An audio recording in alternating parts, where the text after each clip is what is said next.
আসসালামু আলাইকুম বন্ধুরা, আজকে যে মুভিটা নিয়ে আলোচনা করব সেটা এক অসাধারণ সায়েন্স ফিকশন মুভি।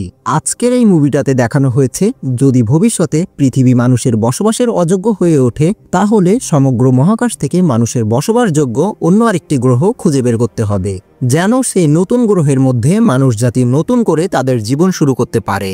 এমনই একটি ফিউচারিস্টিক মুভি নিয়ে আজকে আমি আলোচনা করব। তো দেরি না করে শুরু করা যাক। আমি রোহান আর আপনারা দেখছেন এসকে এক্সপ্লেইনস।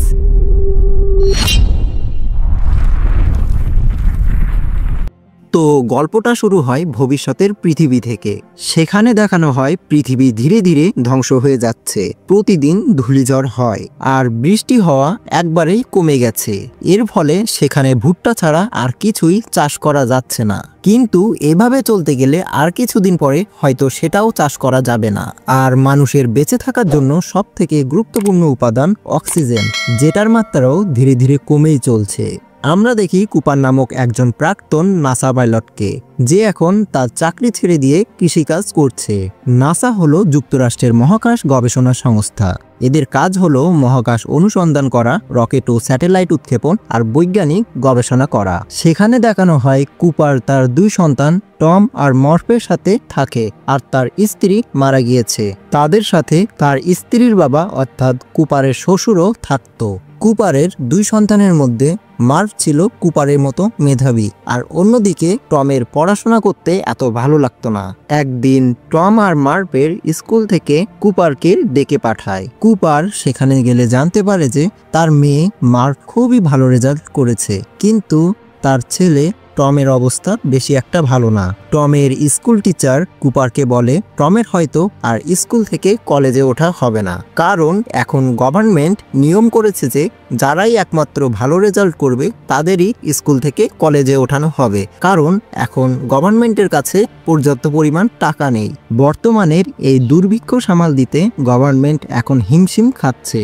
তাই টমের উচিত এখন ইঞ্জিনিয়ারিং বাদ দিয়ে আপনার মতো কৃষিকাজ করা, কারণ বর্তমানে পৃথিবীর যা অবস্থা একজন ইঞ্জিনিয়ারের থেকে একজন কৃষকের দরকার সব থেকে বেশি। এ সকল কথা শুনে কুপারের খুবই মন খারাপ হয়। সে টম আর মার্ককে নিয়ে বেসবল খেলা দেখতে যায়, কিন্তু খেলার মাঝেই সেখানে ধূলিঝড় শুরু হয়ে যায়। এর কারণে খেলাটি সেখানেই বন্ধ হয়ে যায়। কুপার টম আর মার্ককে নিয়ে তাদের গাড়িতে করে তাদের বাসায় ফিরছিল, কিন্তু ধূলিঝড়ের মাত্রা এতটাই তীব্র ছিল যে তাদের নাকে মাস্ক আর চোখে সেফটি গগলস পরা লেগেছিল। কিছুক্ষণের মধ্যেই তারা তাদের বাসায় পৌঁছে গেল। যখন কুপার আর মর্ভ ঘরে ফেরে তখন তারা লক্ষ্য করে যে ঘরের মেঝেতে ধুলো একেবারে সোজা লাইনের মতো বসে আছে। এটা স্বাভাবিকভাবে হয় না, কারণ ধুলো সবসময় এলোমেলোভাবে জমে থাকে, কিন্তু এখানে ধুলার লাইনগুলো স্পষ্ট একটা প্যাটার্ন তৈরি করেছিল। মর্ভ যেহেতু বয়সে ছোট ছিল তাই সে প্রথমে ভেবেছিল যে এটা হয়তো কোনো ভূতের কাজ। কুপার এই বিষয়টাকে হালকাভাবে নেয় না। সে কিছুক্ষণ ধরে সেই ধুলোর লাইনগুলোকে ভালোভাবে দেখছিল।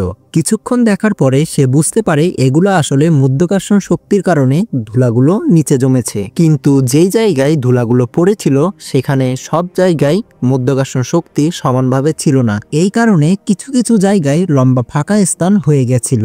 মাধ্যাকর্ষণ শক্তি এমন এক ধরনের শক্তি যার কারণে একটি বস্তু আরেকটি বস্তু দ্বারা আকর্ষিত হয়। সহজভাবে বলতে গেলে কোনো জিনিস ছেড়ে দিলে তা উপরে না যেয়ে নিচে পড়ে। কুপার এই ধূলিকণার মধ্য থেকে এক ধরনের বাইনারি কোড আবিষ্কার করে। বাইনারি কোড হলো এমন এক ধরনের কোড যেটা 0 এবং 1 এর মাধ্যমে প্রকাশ করা হয়। এটি এক ধরনের মেশিন ল্যাঙ্গুয়েজ। কুপার এই মেশিন রিডেবল কোডকে হিউম্যান রিডেবল কোডে রূপান্তর করার পরে সেখান থেকে এক ধরনের ঠিকানা পায়। কুপার এই ঠিকানা বের করার জন্য তার গাড়ি নিয়ে বের হয়ে পড়ে। রাস্তায় সে বুঝতে পারে তার গাড়িতে মর্ভও আছে, সুতরাং সে আর মর্ভ সেই ঠিকানার উদ্দেশ্যে রওনা দেয়। কুপার আর মর্ভ সেই এলাকায় পৌঁছানোর পরে দেখতে পায় সেই এলাকাটি রেস্ট্রিক্টেড। পুরো এলাকাটি কাঁটাতার দিয়ে ঘেরাও করা। কুপার সেই কাঁটাতারগুলো ভেদ করে ঢুকতে গেলে সেখানে একদল লোক আসে। তারা তাদের দিকে বন্দুক তাক করে আর তাদেরকে সেখান থেকে গুম করে উঠিয়ে নিয়ে যায়। একটু পরে কুপারের জ্ঞান ফিরলে সে বুঝতে পারে যে তাকে একটি রুমে বন্দি অবস্থায় রাখা হয়েছে। তার পাশে তার মেয়ে মর্ফ নেই, শুধুমাত্র আছে একটি এআই রোবট। এআই রোবট কোনো সাধারণ রোবট নয়, এটির মধ্যে এমনভাবে প্রোগ্রাম করা আছে যেন এটি নিজেই পরিবেশ বুঝতে পারে আর সঠিক সময়ে নিজেই যেন সিদ্ধান্ত নিতে পারে। তো কুপার অনেকক্ষণ ডাকাডাকি করে, এর ফলে সেখানে একজন আসে আর কুপারকে আশ্বস্ত করে যে তার মেয়ে মর্ফ সম্পূর্ণভাবে ঠিক অবস্থায় আছে। কুপার এবং মর্ফকে ডক্টর ব্রান নামক একজনের কাছে নিয়ে যাওয়া হয়। ডক্টর ব্রানকে দেখা মাত্রই কুপার তাকে চিনে ফেলে, কারণ একসময় কুপার এবং ডক্টর ব্রান একসাথেই সেই নাসাতে চাকরি করত। কুপার ডক্টর ব্রানকে প্রশ্ন করে, আমরা যেখানে বর্তমানে আছি সেই জায়গাটির নাম কি? তখন ডক্টর ব্রান বলে, এই জায়গাটির নাম হলো নাসা। কুপার তখন কিছুটা অবাক হয়ে যায়, কারণ নাসার মতো বড় বড় প্রতিষ্ঠানগুলা বন্ধ করে দেওয়া হয়েছিল, কারণ এ সকল প্রতিষ্ঠানগুলাই সরকারের খাত থেকে বিপুল অর্থ চলে যায়। ডক্টর ব্রান তখন বলে, আসলে সকলের কাছে নাসা বন্ধ হয়ে গেলেও নাসা এখনো আন্ডারগ্রাউন্ড ভাবে চালু রয়েছে। ডক্টর ব্রান কুপারকে বলেন, এখন পৃথিবীর যা অবস্থা তার কয়েক বছরের মধ্যে এই পৃথিবী মানুষের বসবাসের অযোগ্য হয়ে যাবে। এজন্য বর্তমানে আমাদের এই নাসার পরিকল্পনা হলো এই পৃথিবীর মতোই বসবাসের যোগ্য অন্য একটি গ্রহ খুঁজে বের করা আর সেখানে এই পৃথিবীর মানুষদের স্থানান্তর করা, যেন সেই গ্রহগুলোতে আবার নতুন করে জনবসতি গড়ে তোলা যায়। এরপর কুপার এবং ডক্টর ব্রান সহ আরও কিছু নাসা সায়েন্টিস্টরা মিলে একটি মিটিংয়ে বসেন। সেখানে বলা হয় পৃথিবীর বাহিরে যে গ্রহগুলোতে মানুষের বসবাসের যোগ্য সেই গ্রহগুলো পৃথিবী থেকে অনেক অনেক আলোকবর্ষ দূরে অবস্থিত, যেখানে পৌঁছাতে লক্ষ লক্ষ বছর লেগে যাবে। তখন কুপার বলে, আচ্ছা তাহলে আমাদের হাতে কি অন্য কোনো উপায় নেই পৃথিবীর মানুষদের ওই সকল গ্রহে স্থানান্তর করা? তখন সেখানে উপস্থিত রুমিলি নামক এক সায়েন্টিস্ট বলেন, শনির পাশে এক ওয়ার্ম হোল দেখা গিয়েছে, যেটার মাধ্যমে আমরা ওই সকল গ্রহতে খুবই তাড়াতাড়ি পৌঁছাতে পারবো। এখানে ওয়ার্মহোল হলো মহাকাশের এক ধরনের শর্টকাট রাস্তা। ওয়ার্মহোল দিয়ে ভ্রমণ করলে আলোর গতির থেকেও এক স্থান থেকে অন্য স্থানে দ্রুত পৌঁছানো যায়। ফর এক্সাম্পল, ধরুন আমাদের কাছে একটি কাগজ আছে আর কাগজটির এক প্রান্ত থেকে অন্য প্রান্তে আমাদের অতিক্রম করতে হবে, তখন আমাদের পুরো কাগজের দূরত্বটাই পারাপার করতে হবে। কিন্তু যদি কাগজটি ভাঁজ করে দেওয়া হয় এরপরে কাগজটি অতিক্রম করা হয়, তাহলে খুবই শর্টকাটে কাগজের এক প্রান্ত থেকে অন্য প্রান্তে পৌঁছানো যায়। মূলত এটিই হলো ওয়ার্মহোলের কনসেপ্ট। তো ডক্টর ব্রান বলেন, আজ থেকে 10 বছর আগে 13 জন বিজ্ঞানীকে এই ওয়ার্মহোলের সাহায্যে অন্য গ্যালাক্সিতে পাঠানো হয়েছে। তাদের প্রত্যেকের সাথেই একটি করে এআই রোবট ছিল। তাদের কাজ ছিল ভিন্ন ভিন্ন গ্রহতে যাওয়া আর যেই গ্রহটি মানুষের বসবাসের উপযোগী সেই গ্রহ থেকে সিগন্যাল পাঠানো। কিন্তু এখনো পর্যন্ত মাত্র 3টি গ্রহ থেকেই সিগন্যাল পাওয়া গেছে।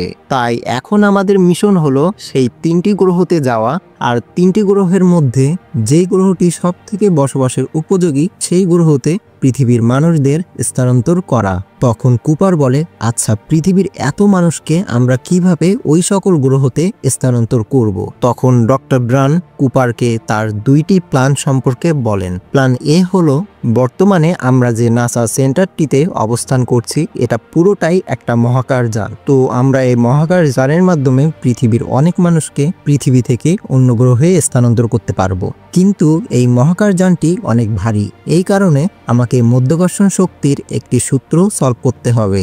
তাহলে আমি এই মহাকাশ যানটিকে সহজেই অন্য গ্রহে নিয়ে যেতে পারবো। আর যদি সেই সূত্র সলভ করতে না পারি তাহলে আমার কাছে আছে প্ল্যান বি। আমাদের ল্যাবে 5000 মানুষের ডিম্বাণু রয়েছে, আমরা সেই ডিম্বাণু সেই সকল গ্রহতে নিয়ে যাব আর এর মাধ্যমে পরবর্তীতে বংশবিস্তার করে আবার নতুন জনবসতি গড়ে উঠবে।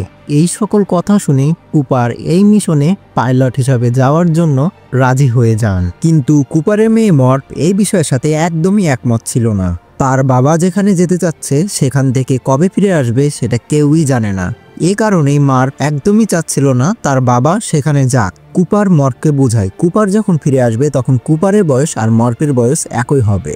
এর কারণ আমরা সবাই জানি, মহাকাশের সময়কাল পৃথিবীর সময়কালের থেকে অনেক ধীর। মার্ভকে সবকিছু বোঝানোর পরেও মার্ভ কোনো কিছুই বুঝছিল না, কারণ তার বাবা পৃথিবী থেকে লক্ষ কোটি গুণ দূরে চলে যাবে। কুপার স্পেসশিপে ওঠার আগে মার্ভকে একটা হ্যান্ডওয়াচ গিফট করে যান। কুপার সহ আরো 4 জন মেম্বারের একটা টিম গঠিত হয়। তারা স্পেসশিপের মাধ্যমে পৃথিবী থেকে তাদের উদ্দেশ্যে রওনা দেন। ইন্ডিউরেন্স নামক এই মহাকাশযানটির মাধ্যমে বেশ কিছুদিন ট্রাভেল করার পরে তারা শনি গ্রহের কাছে চলে যান, আর সেখানে সেই ওয়ার্মহোলটা দেখতে পান। সেই ওয়ার্মহোলের সাহায্যে তারা মিল্কি ওয়ে গ্যালাক্সি থেকে অন্য একটি গ্যালাক্সিতে প্রবেশ করেন। যেই 3টি গ্রহ থেকে সিগন্যাল আসছিল তাদের কাছে, তার মধ্যে থেকে মিলাস গ্রহ ছিল সব থেকে কাছে। তারা ঠিক করেন সর্বপ্রথম মিলাস গ্রহে যাবে, কিন্তু এই গ্রহের সমস্যা হলো এই গ্রহের সময়কাল পৃথিবীর সময়কাল থেকে অনেক ধীরে। এই গ্রহটি ব্ল্যাক হোল থেকে অনেক কাছে, এই কারণে এখানে মাধ্যাকর্ষণ শক্তিও অনেক বেশি, আর মাধ্যাকর্ষণ শক্তি অনেক বেশি থাকার কারণে এই সময়কাল অনেক ধীর। ব্ল্যাক হোল হলো মহাবিশ্বের এমন এক জায়গা যেখানে মহাকর্ষ এতটাই শক্তিশালী যে কোনো কিছুই, এমনকি আলো সেখান থেকে বের হতে পারে না। তো এই ধীরগতি সময়কালের অধিকারী মিলাস গ্রহটির 1 ঘন্টা পৃথিবীর 7 ঘন্টার সমান। শেষ পর্যন্ত তারা সিদ্ধান্ত নেন তাদের 4 জনের মধ্যে রোমিলি নামক একজন সেই স্পেসশিপটাতে থেকে যাবে, আর বাকি 3 জন একটা ছোট্ট রকেটে করে সেই মিলাস গ্রহে পৌঁছে যাবে। তারা মিলাস গ্রহে পৌঁছানোর পরে দেখতে পায় গ্রহটি পুরোটাই 2 ফুট উচ্চতার পানি দিয়ে ভরে আছে, যার ফলে সেখানে প্রাণীর বসবাস একদমই সম্ভব নয়। এই গ্রহ থেকে মূলত যে সিগন্যাল পাঠিয়েছিল তার নাম ছিল ডক্টর মিলার। তারা সেই গ্রহতে পৌঁছানোর পরে সেখানে ডক্টর মিলারের মহাকাশযানের কিছু অংশ এবং তার সাথে যে এআই রোবটটি ছিল সেই এআই রোবটটির কিছু ভাঙা অংশ সেখানে পান। এমিলি খেয়াল করে দূর থেকে একটা বড় ঢেউ আসছে, যেটা বিশাল পাহাড়ের সমান। এমিলি হলো তাদের 4 জন সদস্যর মধ্যে একজন, আর সে ছিল ডক্টর ব্রানের মেয়ে। তারা আর এক মুহূর্ত অপেক্ষা না করে তাদের স্পেসশিপটিতে চলে যান, কিন্তু ঢেউটি এতটাই দ্রুত আসছিল যে তাদের এক সঙ্গী আর সেই রকেটে যেতে পারেন না। তিনি সেখানেই জলের সাথে তলিয়ে মারা যান। এমিলি আর কুপার তাদের সেই সঙ্গীর জন্য অনেকটাই ফ্রাস্ট্রেটেড হয়ে পড়েন। কুপার বলেন, এই গ্রহটি তো মানুষের বসবাসের উপযোগী না, তাহলে ডক্টর মিলার আমাদের কেন সিগন্যাল পাঠালেন? এমিলিয়া বলেন, আসলে এই গ্রহের সময়কাল পৃথিবীর থেকে অনেক ধীরে হওয়ায় ডক্টর মিলার আমাদের কাছে অনেক আগে সিগন্যাল পাঠালেও আমরা সেই সিগন্যালটি বহু বছর পরে পেয়েছি। তারা আর অপেক্ষা না করে খুব দ্রুতই তাদের রকেট থেকে জল বের করে তাদের সেই ইন্ডিউরেন্স নামক স্পেসশিপটার কাছে ফিরে যান। সেখানে ফিরে যাওয়ার পরে দেখতে পান তাদের সেই সঙ্গী রোমিলি, যাকে তারা ইন্ডিউরেন্স নামক সেই স্পেসশিপটাতে রেখে এসেছিল, তার বয়স এখন খুবই বেড়ে গেছে। তারা সেই মিলাস গ্রহে 3 ঘন্টার মতো অতিবাহিত করেছিল, যেটা পৃথিবী সময়কাল অনুযায়ী 23 বছরের সমান। এই 23 বছরে পৃথিবী থেকে অনেক মেসেজ এসেছে তাদের স্পেসশিপে, যেগুলোর কোনো কিছুই কুপার পায়নি। কুপার অনেকটাই ভেঙে পড়েন, কারণ তার জীবন থেকে অনেকটা সময়ই চলে গেছে। এতদিনে হয়তো তার মেয়েও অনেক বড় হয়ে গেছে। কুপার সেই জমে থাকা মেসেজগুলো পড়তে শুরু করেন, আর সেই মেসেজগুলো দেখে সে অনেকটাই ইমোশনাল হয়ে যায়। সে দেখে তার ছেলে অনেকটাই বড় হয়ে গেছে, আর সে বিয়েও করে ফেলেছে, আর তার একটি বাচ্চাও আছে। এই 23 বছরে তার মেয়ে তার কাছে মাত্র একটি মেসেজই পাঠিয়েছে। মার্ভ যেহেতু কুপারের উপর অনেক অভিমান করেছিল, এই জন্য কুপারকে ঠিক মতো মেসেজ দেয়নি, বাট যেই একবার মেসেজ দিয়েছিল সেটা ছিল মার্ভের জন্মদিন, যেদিন মার্ভের বয়স আর কুপারের বয়স একই হয়ে গেছিল।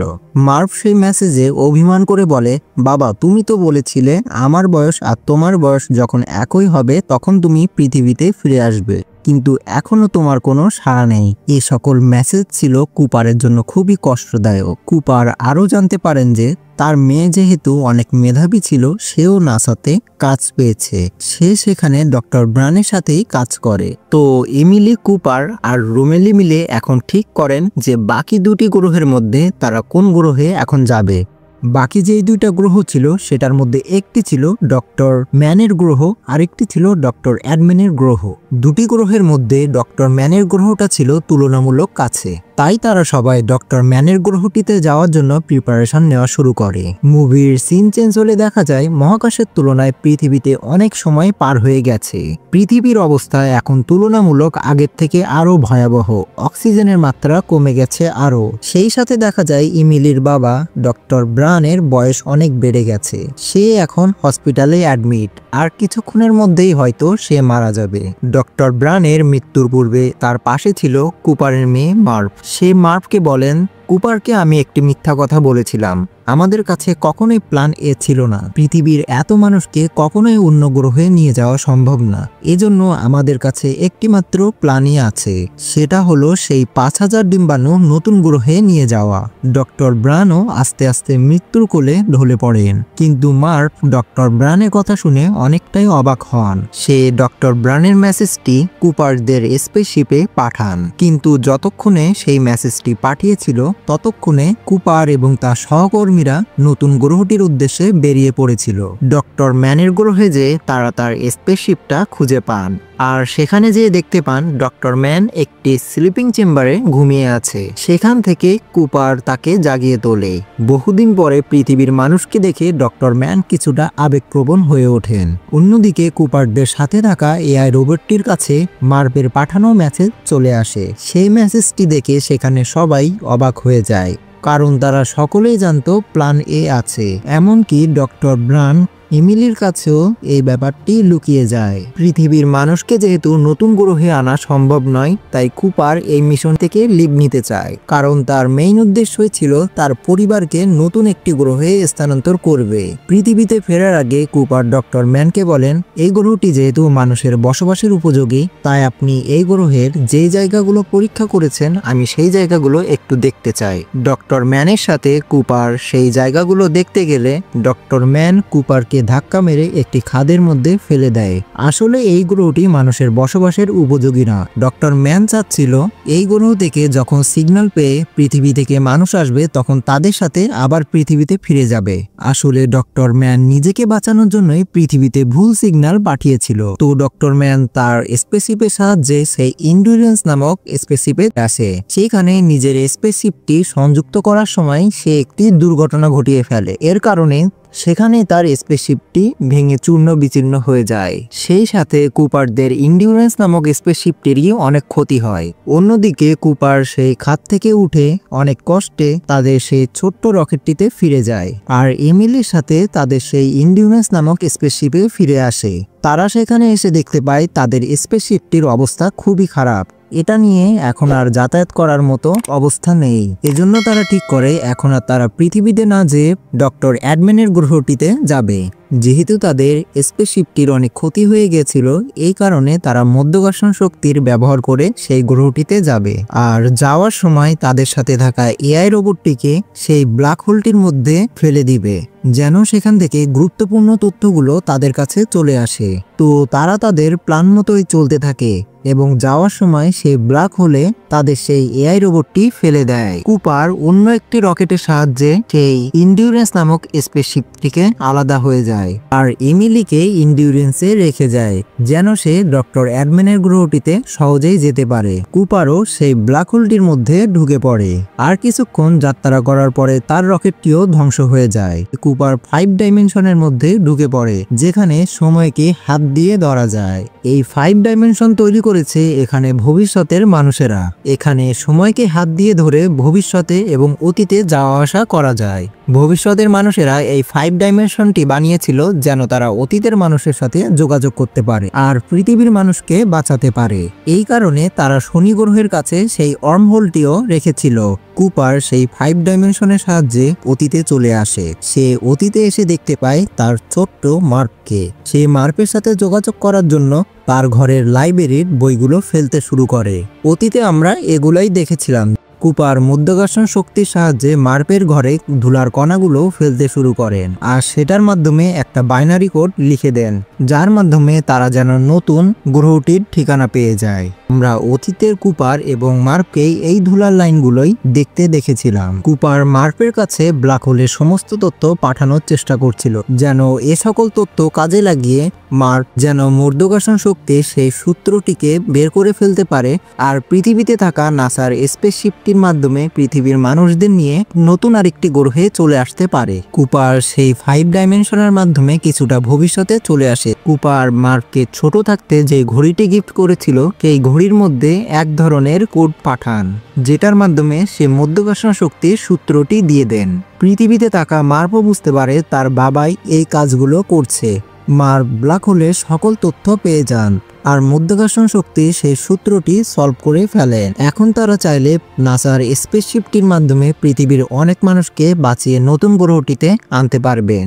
মার্ককে ওই তথ্যগুলো দেওয়ার পরে ওইখান থেকে 5 ডাইমেনশনটি উধাও হয়ে যায় আর কুপার সেই ব্ল্যাক হোলটির মধ্যে হারিয়ে যায়। পরবর্তীতে তাকে অন্য মহাকাশচারীরা উদ্ধার করে আনেন। কুপারের জ্ঞান ফিরলে দেখতে পায় সে একটি হসপিটালে হসপিটালাইজড রয়েছে।